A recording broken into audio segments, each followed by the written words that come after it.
تو میرے عزیزو، اللہ نے اولاد دی ہے، ایک تو حکمت کے ساتھ، تدبیر کے ساتھ اس کی تربیت ہو۔ وقت بہت مشکل ہو گیا ہے اولاد کے سلسلے میں، اسے پیار دو، اسے محبت دو، اسے اپنے ساتھ قریب کرو۔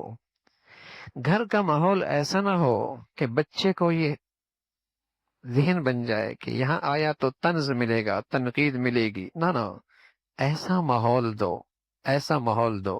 ٹھیک ہے، بچے کو خوف ضرور ہو، غلط کروں گا ابا دیکھیں گے، لیکن اسے یہ بھی اطمینان ہو کہ یہاں حوصلہ افزائی بھی ہوگی، یہاں تعریف بھی ہوگی، یہاں مزہ بھی آئے گا، ابا کے پاس بیٹھ کر، اماں کے پاس بیٹھنے کا مزہ بھی آئے گا۔ اگر اسے قدم قدم پہ ہر وقت طنز ملا، تنقید ملی، تو وہ آپ کی صحبت سے دور جائے گا، اور ظاہر ہے ماں باپ سے زیادہ مہربان کون ہو سکتا ہے، کس کے ماحول میں جا بیٹھے گا۔ اور اب تو بری صحبت آسان ہے، جب آپ نے اسے اپنا قریب نہ کیا تو پھر وہ اپنے دوست خود بنائے گا، نیٹ پہ جائے گا، فیس بک پہ جائے گا، جن کے ساتھ وہ وقت دے گا، وقت لگائے گا، باتیں کرے گا، دوستیاں لگائے گا، یاریاں لگائے گا، پھر وہ ان کے حوالے ہو جائے گا، پھر وہ ان کی زندگی سیکھے گا، پھر وہ ان کی عادات لے لے گا، پھر ان کا طرز عمل اس کی زندگی کا حصہ بن جائے گا، کیونکہ اسے دوست چاہیے، اسے ماں باپ کا چاہیے، شفقت چاہیے، پیار کے بول چاہیے، اس نے اپنا وقت گزارنا ہے۔ اب تو کسی کے پاس وقت نہیں ہے، یہاں بیٹھے تو طنز ہے، تنقید ہے۔ تو گھر کی فضا ایسی نہ ہو کہ بچے کے لیے وہاں بیٹھنا ہی مسئلہ مشکل ہو جائے۔ اس میں ضروری ہے میاں بیوی کے آپس میں ہم آہنگی ہو، سوچ ایک ہو، فکر ایک ہو، ان کی سوچ ایک ہو، فکر ایک ہو۔ اس بچے پہ بڑا ظلم ہوتا ہے جہاں گھر کے ان دو آدمیوں کے درمیان سوچ کا انتشار ہوتا ہے، بچہ دو کشتیوں کا شکار ہو جاتا ہے، اور وہ بھی بڑا ظلم ہوتا ہے۔ ادارے کا ماحول اور گھر کا ماحول، اور بچہ پھر پریشان ہوتا ہے، گھر کچھ اور دیکھتا ہوں، ادارے میں کچھ اور دیکھتا ہوں، تعلیمی ادارے کی فضا کچھ اور ہے، گھر کی فضا کچھ اور ہے۔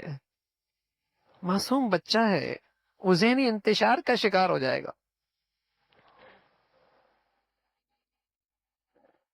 اولاد کی تربیت میں سب سے بڑی چیز ہے اسے صحبت اچھی دیں، اور بڑا وقت اس کا گھر میں ہے، اس کے دائیں بائیں دیکھیں، نظر رکھیں، اس کے ہاتھ میں کیا ہے، اٹھتا بیٹھتا کن لوگوں کے ساتھ ہے۔ سب سے مؤثر چیز بچے کی زندگی میں صحبت ہے، ماحول۔ آپ کس تعلیمی ادارے میں بھیج رہے ہیں، کس درسگاہ میں بھیج رہے ہیں، گھر کا ماحول اسے کیسے دے رہے ہیں، اس پہ نظر ہو۔ اولاد بہت قیمتی اثاثہ ہے، سونے چاندی سے زیادہ قیمتی ہے، جاگیر زمین سے زیادہ قیمتی ہے، مال و دولت سے، ظہیر جواہرات سے زیادہ قیمتی اولاد ہے۔ اسے سنبھالنا ہے، اسے قیمتی بنانا ہے، اسے اپنا سرمایہ بنانا ہے کل کے لیے۔ تو صحبت دیں، ماحول دیں، اور ایک بات ہے، دعاؤں کا اہتمام ہو۔ اللہ کے پیارے بندے ہمیشہ اپنے بچوں کے لیے دعائیں کرتے ہیں، ربنا ہب لنا من ازواجنا وذریاتنا قرۃ اعین واجعلنا للمتقین اماما۔ یہ 19ویں پارے میں ہے، یاد کر لیا جائے، مفہوم بھی ذہن میں ہو، اور بڑی گڑ گڑا کر کے مختلف مواقع میں اس دعا کا اہتمام ہو۔ اللہ کی ذات سے امید ہے اولاد آنکھوں کی ٹھنڈک بنے گی، انشاءاللہ یہ اولاد کل کے لیے قیمتی اثاثہ صدقہ جاریہ بنے گی۔ اللہ ہم سب کا بھائی اپنے اولاد کے لیے صحیح فیصلے کی توفیق نصیب فرما دے۔